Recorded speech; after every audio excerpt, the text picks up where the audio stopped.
लेकिन आज मर्यादा की सीमा को पार करके इस असेंबली, इस हाउस की सैंक्टिटी को तार तार करते हुए leader of the house chief minister Omar Abdullah आज बदतमीजी की वो हद पार कर गए जो इस चीफ मिनिस्टर के मुंह से न शोभा देता है और न ही कभी इस मुल्क की किसी असेंबली में किसी चीफ मिनिस्टर ने ऐसा कहा होगा। बदतमीजी की पराकाष्ठा को भी पार कर गए।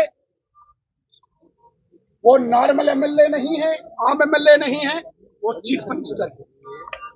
लेकिन अहंकार सर में इतना चढ़ा हुआ है, घमंड और तकब्बुर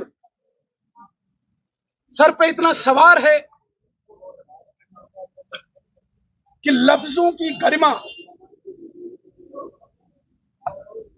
वर्ड्स की सैंक्टिटी को भी भूल गए और जूते मारना जैसा शब्द इस असेंबली में कह के अपने आप को भी शर्मसार कर गए, असेंबली को भी शर्मसार कर गए और अपनी परवरिश को भी शर्मसार कर गए।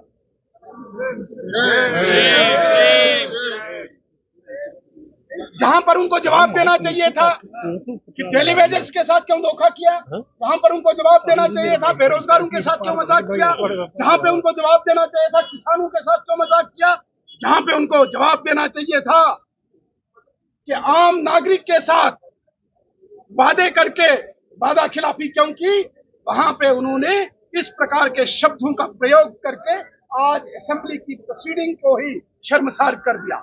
हम उमर अब्दुल्ला साहब के इस शब्दों का खंडन करते हैं, कंडम करते हैं और अनकंडीशनल एपोलॉजी की मांग करते हैं। स्पीकर साहब का क्या रोल रहा है इसके बीच में? हमारे एमएलए कल भी हाउस को तब तक चलने नहीं देंगे जब तक न मुख्यमंत्री अपने इन शब्दों को वापस लेके हाउस में माफी मांगे।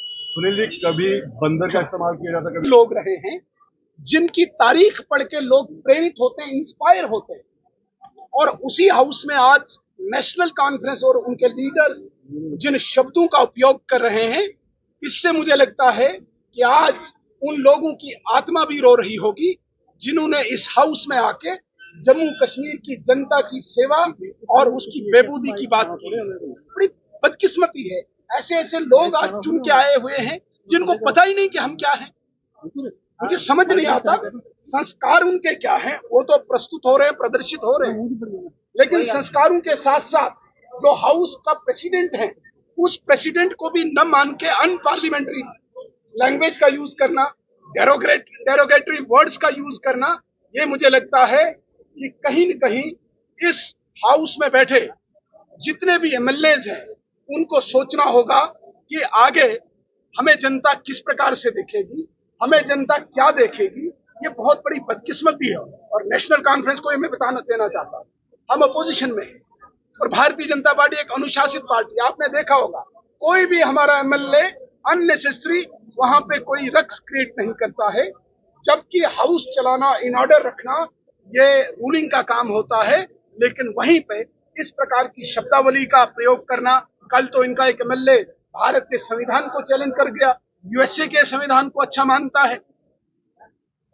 ये बड़ी बदकिस्मती है, सेडिशियस है। और मैं मांग करता हूं कि उमर अब्दुल्ला साहब, आपकी तीसरी पीढ़ी, मैं मानता हूं एक इलीट क्लास है, आप गोल्डन स्पून से, सिल्वर स्पून से खाने वाले शहजादे हो, लेकिन आपके पीछे ये फौज जो है ये आपकी इस लेगेसी को भी गड्ढे में डुबो देगी, बर्बाद करेगी।